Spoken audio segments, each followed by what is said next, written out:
Okay. So he promised vigorous action. And are there any questions? Anything from this we couldn't get? I hope you liked the video. I really like the interviews. I love talking to, they talk to farmers, some bankers, some sons of bankers. And I love the Pretty Boy Floyd stuff. Just well done. We will watch little bits of one more. And then I did give you that chance to do extra credit over spring break, Java 4. Does everyone have that worksheet for Java 4? Yeah, it's on Teams.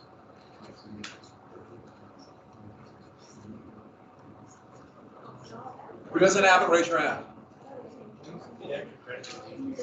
The day you get back.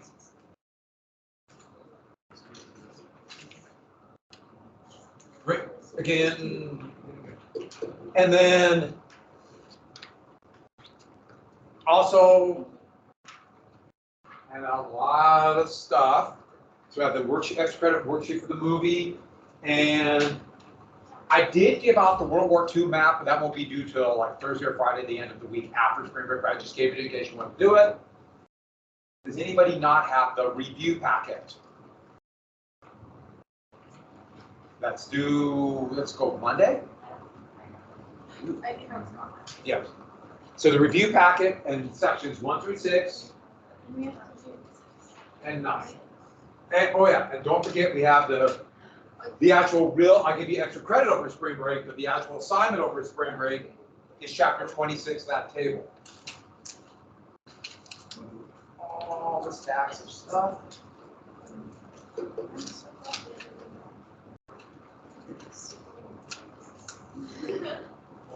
Does everyone have this?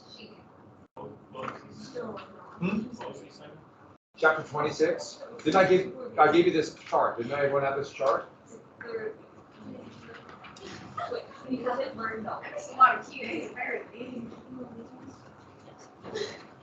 And it's all on Teams. Yeah. Where's yours? I don't know. I don't think I got one. Thank you very much. And that's your assignment over spring break. I know we're cutting World War II, Great Depression, and just spring break came at this time. All right, then let's go ahead and get to the New Deal. We'll finish this after spring break. And so we got the Great Depression. And the thing is, don't forget, the election was November 1932. FDR is going to be the last president that's going to be inaugurated in March of following the election.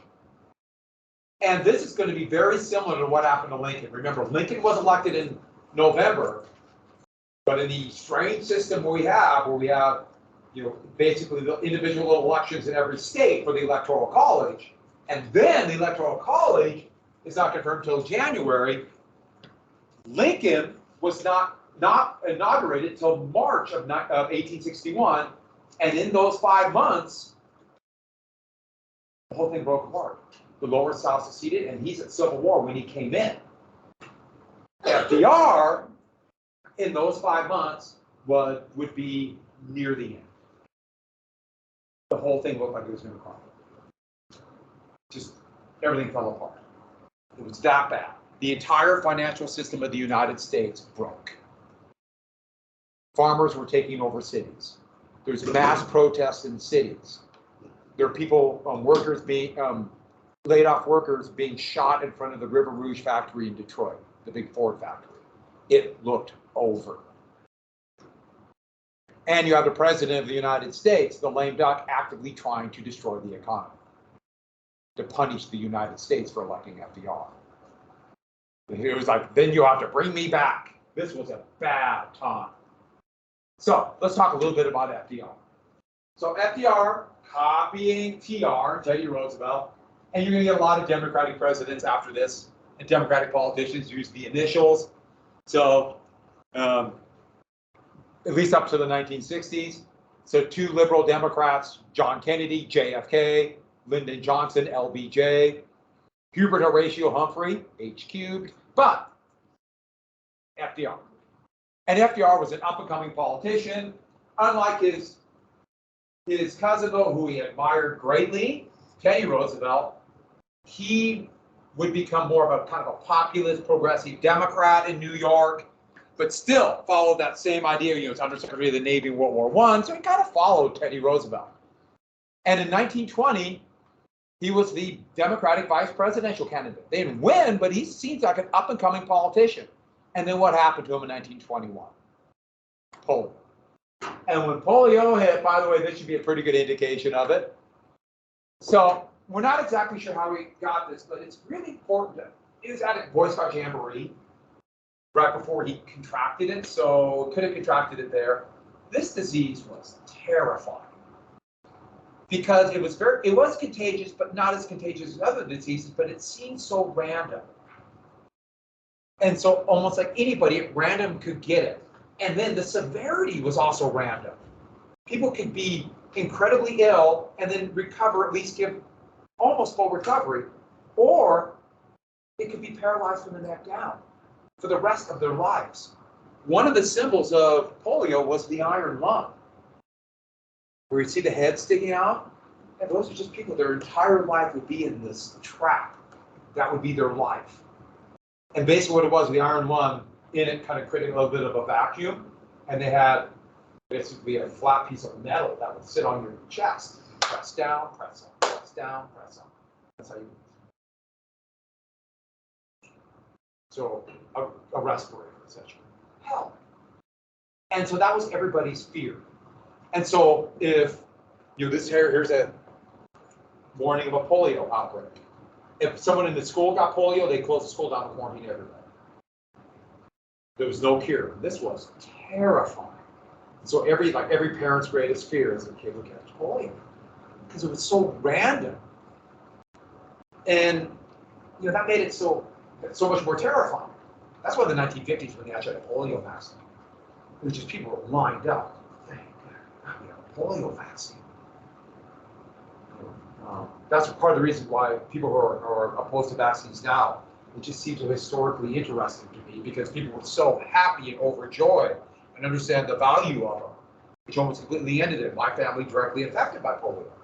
My grandpa contracted polio. He was paralyzed from the waist down for about 6 months. And then he started recovering the legs, but his legs would be forever scarred, especially his left leg. And it caused massive circulatory problems, and that would trigger 3 heart attacks. The last one finally killed him. Before I ever knew him. Yeah. It could be a little bit airborne, but not like COVID, which is completely airborne. But this one was usually by touch. Yeah. So the story was that like one of the great fears would be doorknobs. People were scared to open doors or something. It was a scary disease. And and somehow my mom and my grandma didn't contract it in the same house. That's also made it more scary, the random nature of it. And so he just felt like he had the flu. Woke up the next morning in just great pain with a horrible headache. And then, after that, great pain, headache, went to just bed rest, liquids. After terrible fever, woke up a day and a half after he contracted it and was paralyzed from the neck down. He could kind of breathe, but it was absolute panic. And somehow over the next 2 weeks, he got feeling from the waist up, not his hips, so right here up. And for the rest of his life, he'd be paralyzed from the waist down. So he had no hip muscles. And there are stories he might have a little bit of feeling here and there. And that is why today, there are people who say maybe he didn't contract polio.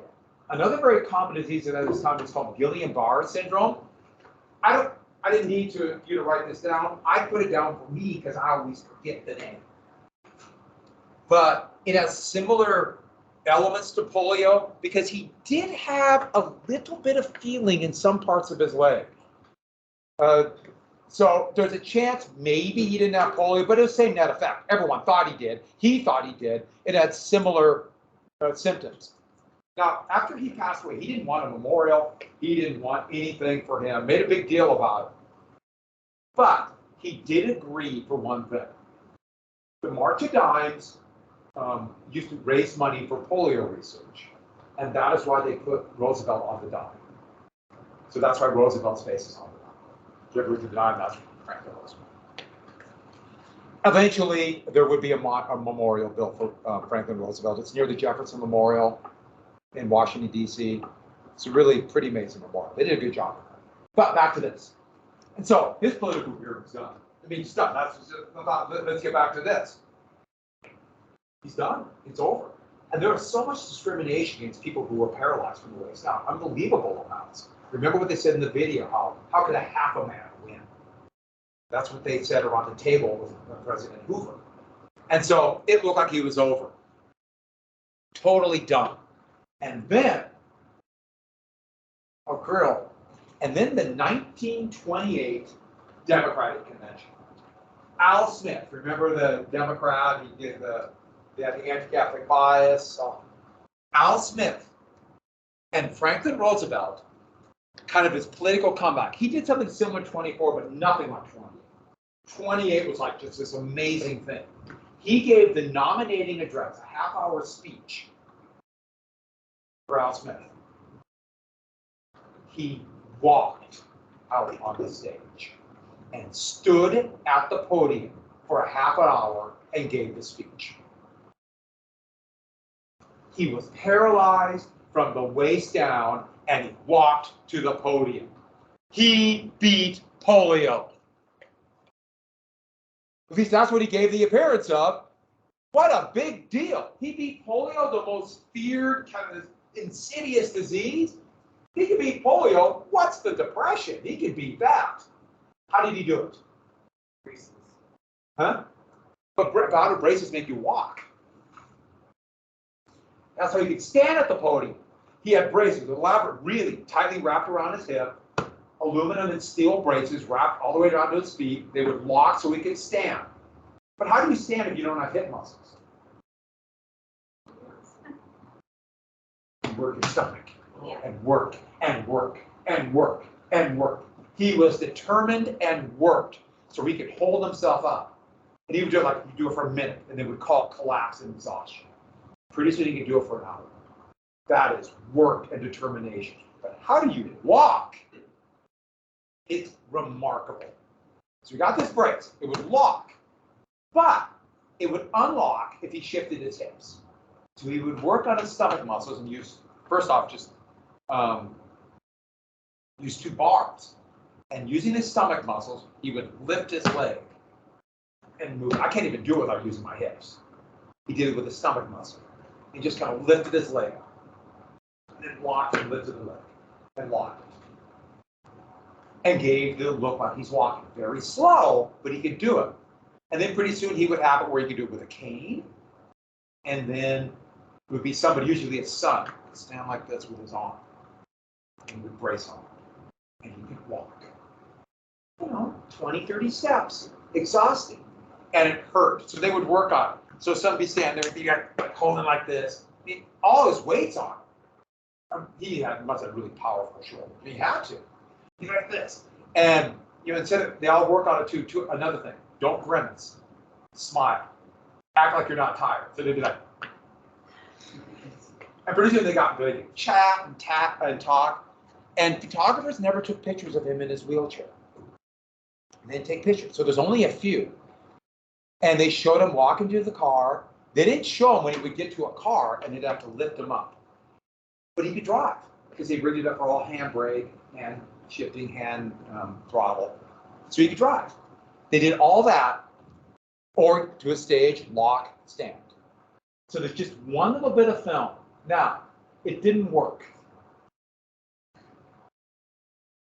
So we have to go to here.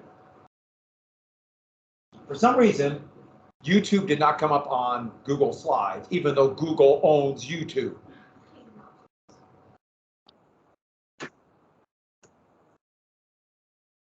See, that's his son. That's this.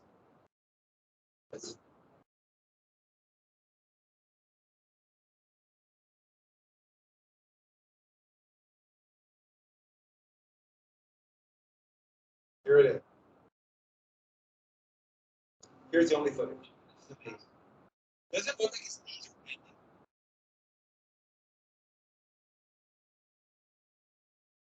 are bending?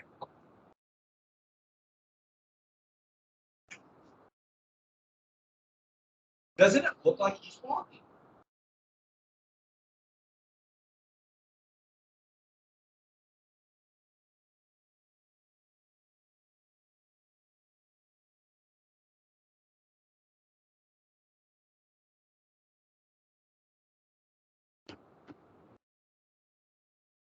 So the just incredible determination and courage to do this. Now it wore him out. You can see as the years go by as president, not only the presidency, New Deal, and then World War II, he aged fast when he was in there. But it's remarkable what he did. And so here's the wheelchair. And you notice it's got a chair that looks like a regular chair. And usually have a cloak over it. So here's one of the few pictures, him with his granddaughter right here. And here he is at a Washington Nationals baseball game. That was the old Major League Baseball team in Washington, D.C. He loved baseball. He was going to put the baseball up. And here he's giving his speech. He's got some brace on. He can stand. Anybody know where that's at? That's near Glasgow. He's at Fort Peck Dam. New Deal project just finishing up. So I had to find one from Montana. So, yeah, I gotta say, this is an impressive thing. And so when the election came, here he was elected governor of New York, and now he's going to run for president. Hoover, they're kind of stuck with, the Republicans. They bet everything on trickle-down economics, and Hoover, they're kind of stuck. And this shows this cartoon, and it's a good one. He's going to try to get a drink out of this and notice Hoover's accomplishments. Now that's a little bit unfair because it's also other, it was an economic system that almost everybody won in the 1920s, but it showed the trouble the Republicans had. FDR, Southern and conservative Democrats really tried to stop him, but he would win. And when he was nominated, he's sitting in Albany, the capital of New York. He heard it on the radio that he finally got the nomination, and he jumped on a plane and flew to Chicago. And he gave, the first time a candidate has ever done that, gave an acceptance speech at the convention. Now the conventions are mostly just for show, but the big thing is when the presidential nominee is going to give a speech at the convention. Conventions are actually pretty boring now. Let me rephrase that. They're really boring now, but people tune in for the speech. Back then, there were raucous affairs where they picked the nominee. No candidate ever done that, but not only that, he flew.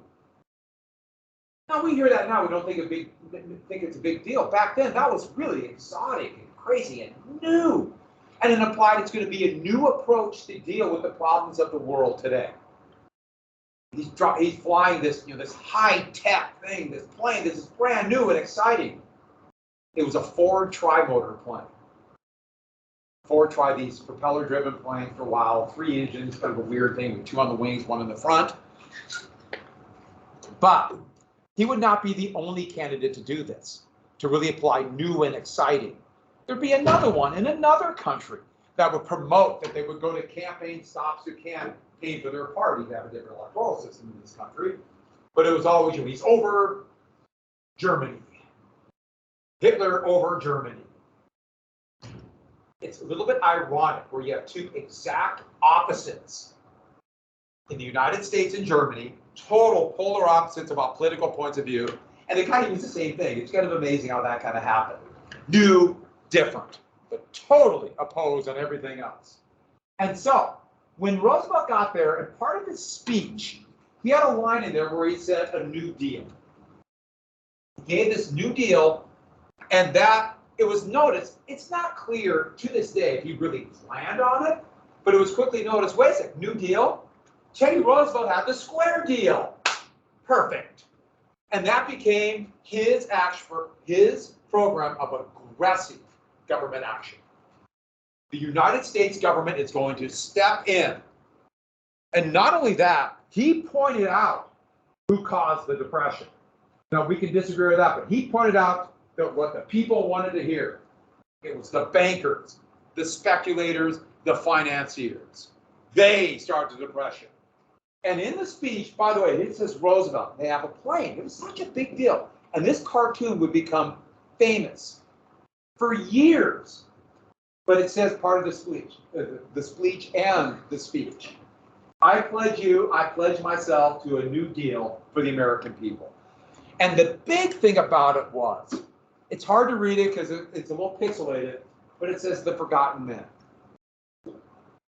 So many people felt left behind and they were being ignored. And Roosevelt, kind of his populist background, says, I am standing up for regular people, the forgotten man. That was a really powerful move.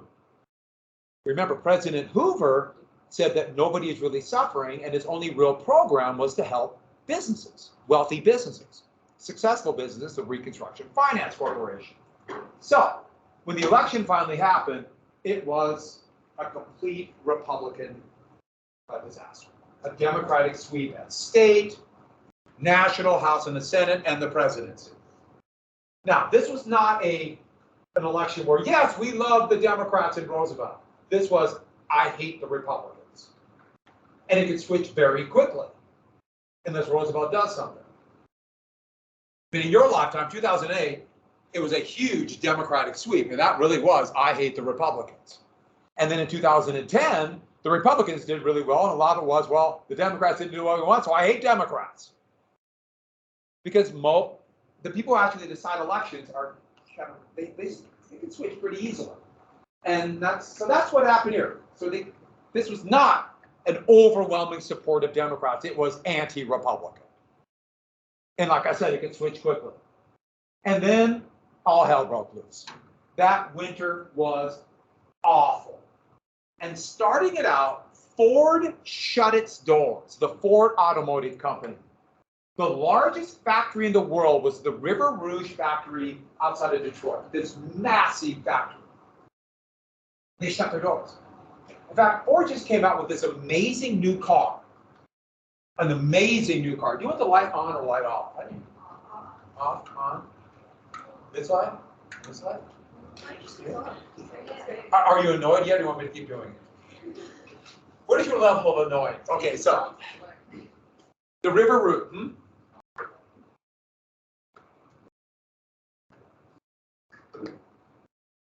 Oh, this is New York City. The River Rouge factory, the largest factory in the world, they just made what's called the Model A Ford. This amazing car. And so the improvement on the Model T, it had different colors. I still think one of the greatest cars ever made. Do you agree with me? Just not. Partially because my dad loved it. It was the first car he ever had was a Model A. So when I was a little kid, it was kind of drawn to my head. Yeah, they don't make them like Model A's, and it stuck. So to this day, I love Model A Fords.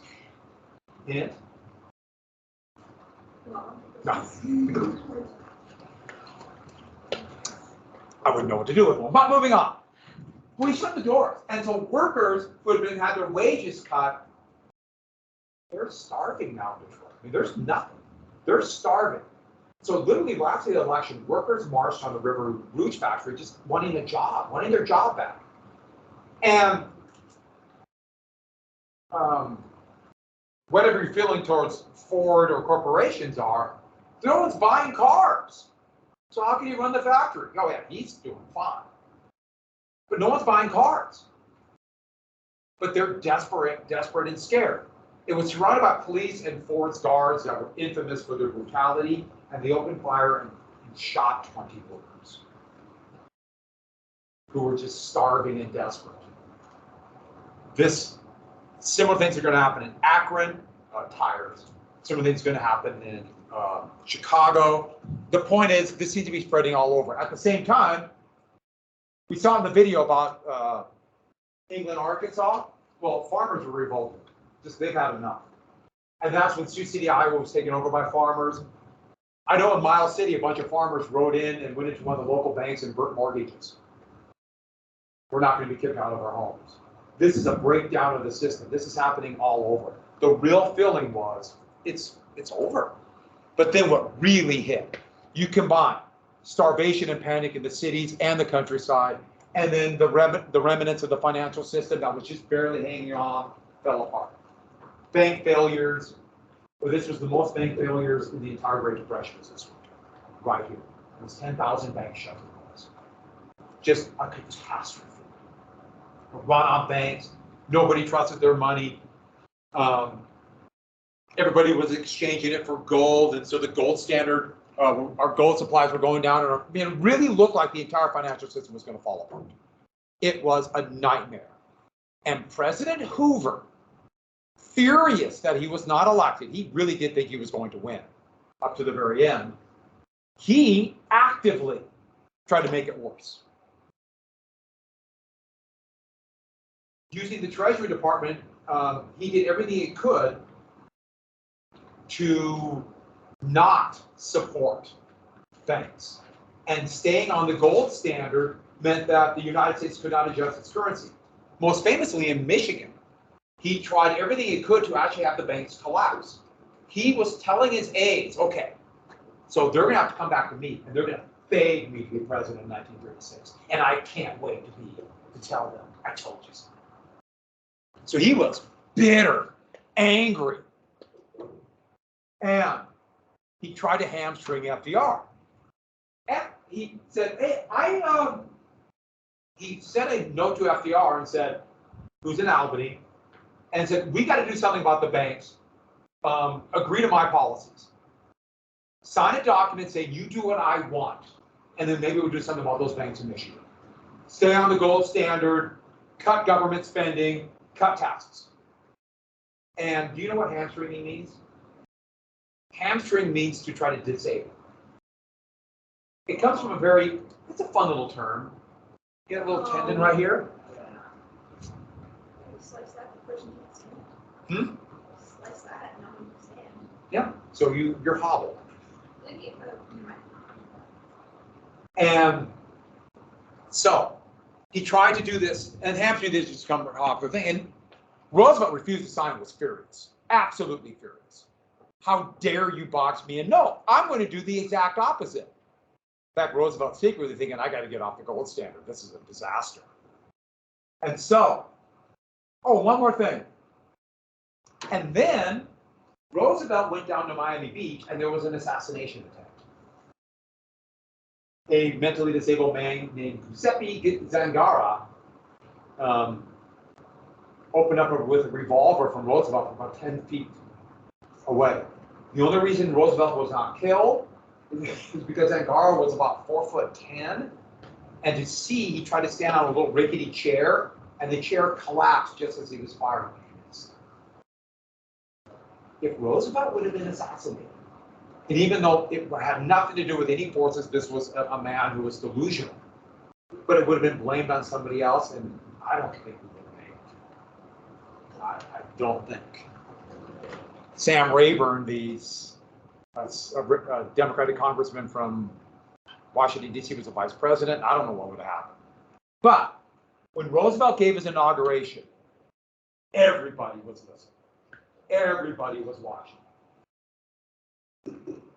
Watching the radio.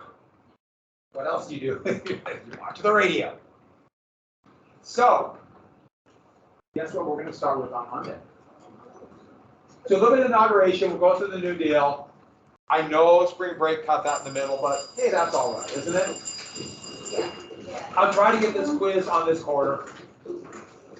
Sound good? So I'm going to 2 places over spring break, and one of them, you want me to brag for a sec? Yeah. Miles City. Thank you. See ya. Where were you yesterday? Should I come do that quiz during lunch? Yeah, come in real quick to lunch. I'll try to remember. I'll try.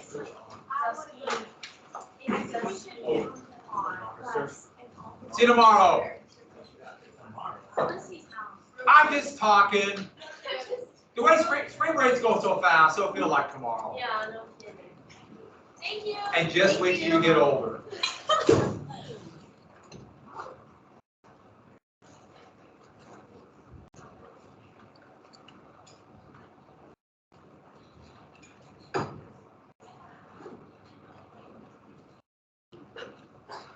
No, park. And then before underneath. But I like partridge egg. That'd be a really good place to work, don't you think? Oh, yeah, definitely. You're in charge. Yeah. See you Monday. Oh boy, nervous for this one. Apparently, it's all the acronyms. Nothing but widgets, 24 hours a day. Just a bunch of letters. I'll just figure it out. So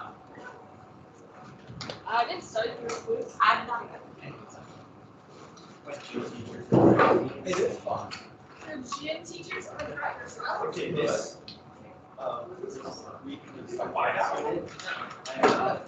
Thank you.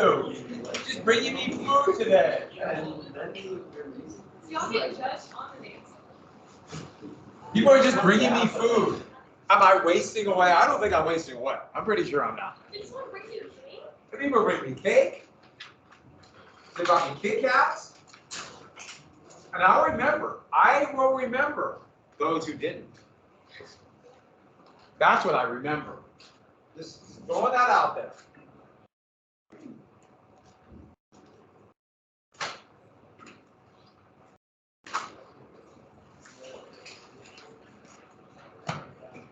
You went, yay! 48 questions. Oh. Well played. No, I like the way you're right at the moment. Working with cement today? So, Ready? Well done.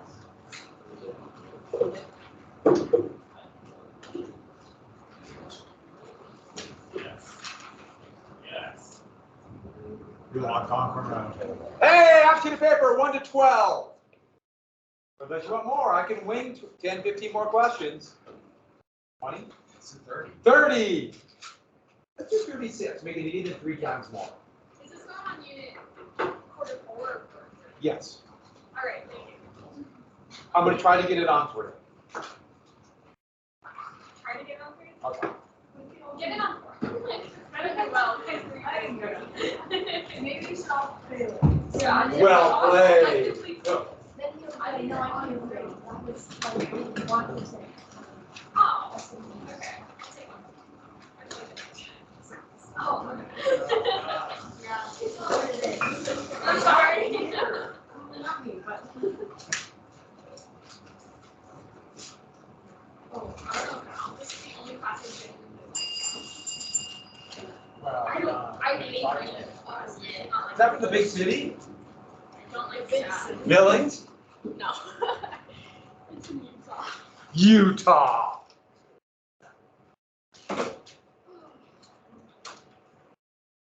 One to 12. Begin.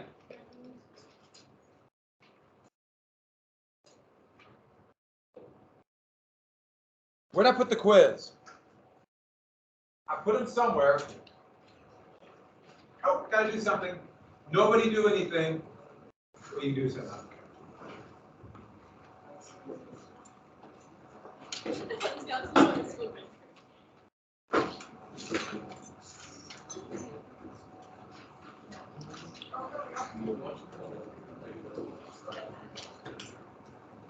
I like cake. All right. Not that I like cake as an actual cake, but there's a very good band called Cake. No. No, you want half my thing? Sure. Your shirt is very vibrant. No one ever gives me their hat. Oh, it's your lucky day. For some reason,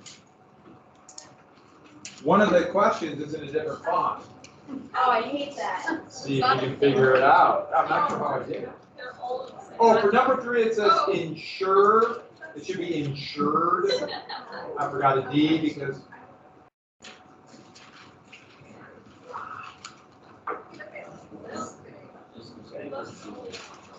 Paper's hard to rip. Yeah. You want some small hat? All right, here we go. You got 30 seconds. Go. Are you ever going to hand these back? No. Emma, you got this quiz is sitting on there. Yeah, come on, I'm not. Yeah, it is your bag. Okay, well,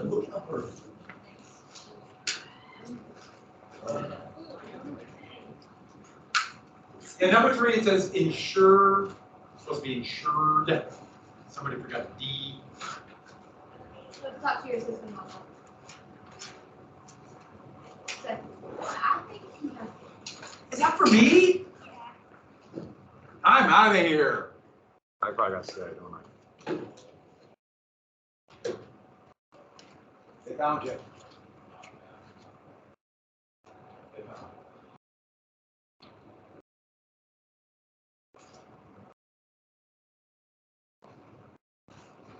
Tried to hide. This better? Doesn't this seem really bright now?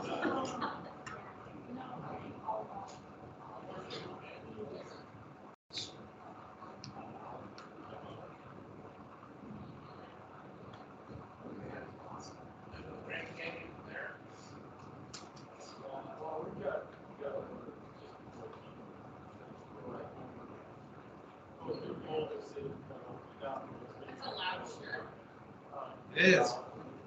Would you like a bonus question? Who was Harding's, Coolidge's, and Harding, Coolidge, and Hoover's Secretary of the Treasury? Harding, Coolidge, Hoover.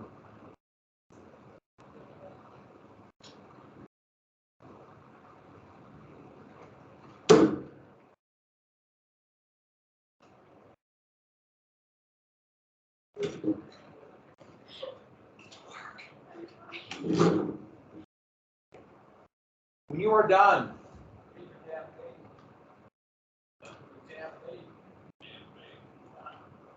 are done, turn it over, draw the, oh, for a bird I saw this morning, draw the turkey vulture of patriotism. It's a turkey vulture, not a black vulture, even though black vultures are pretty cool also.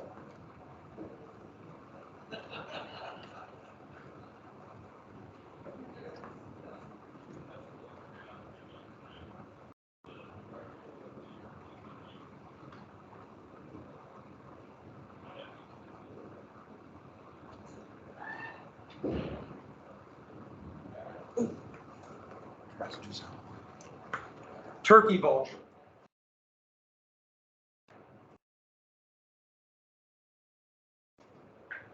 I like it.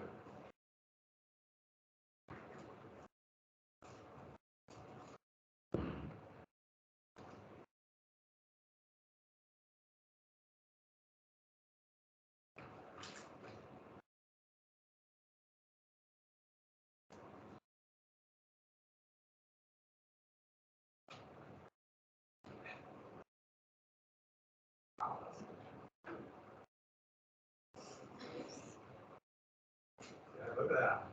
Turkey vulture.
turkey vulture. Shows patriotism. That's good. They have long necks. Has anyone ever hung out with a vulture?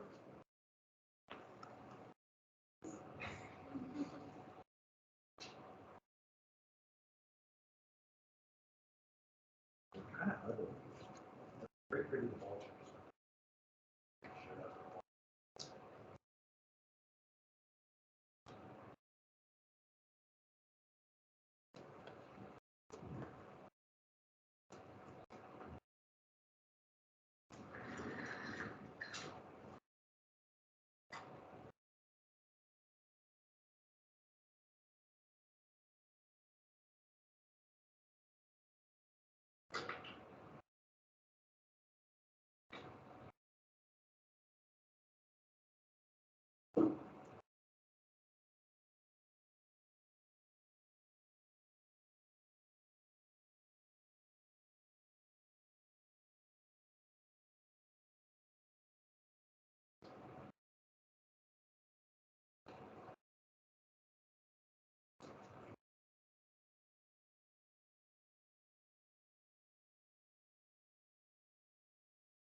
We still working on the quiz.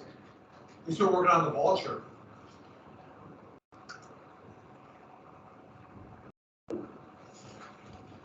Would the turkey vulture be friends with the cat?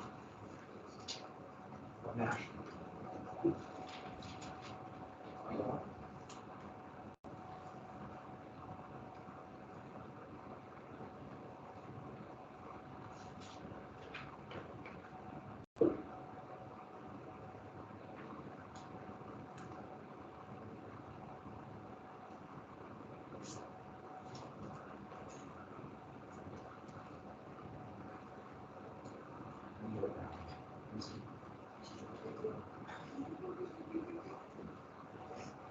Okay, I appreciate that. Let me see. Wow. Okay, turkey vulture. Oh, well, then it makes perfect sense. Okay, it looks vaguely like a duck next to an amoeba. It's a carcass. Oh, wow, that's smooth. It's a vulture. We like vultures.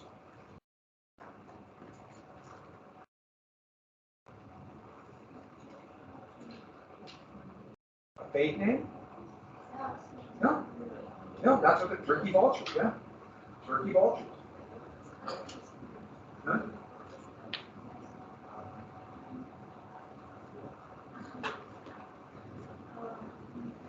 I know, it's part of the answer, I can't tell you.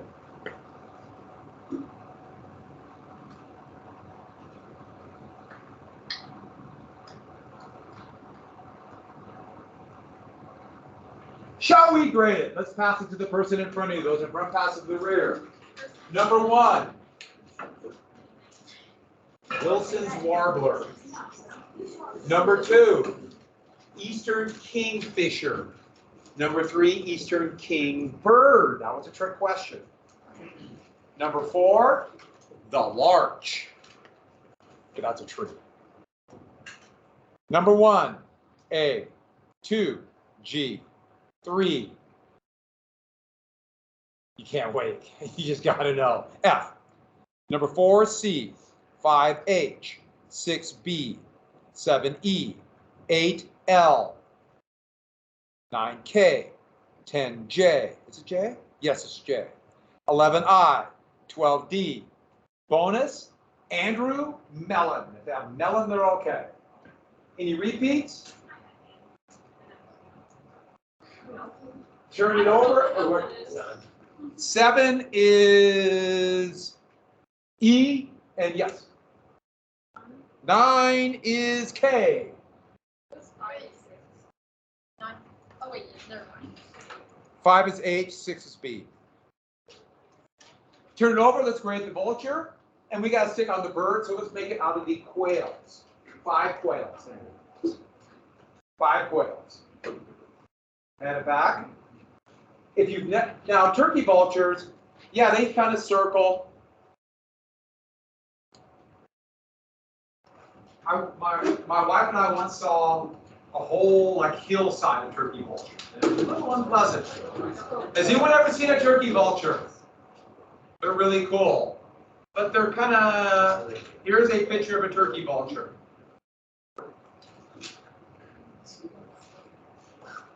By the way, why do they not have feathers on their head? So they can go inside a carcass eat. Oh my gosh. Yeah, you're right. Who got 10 or better? Raise your hand.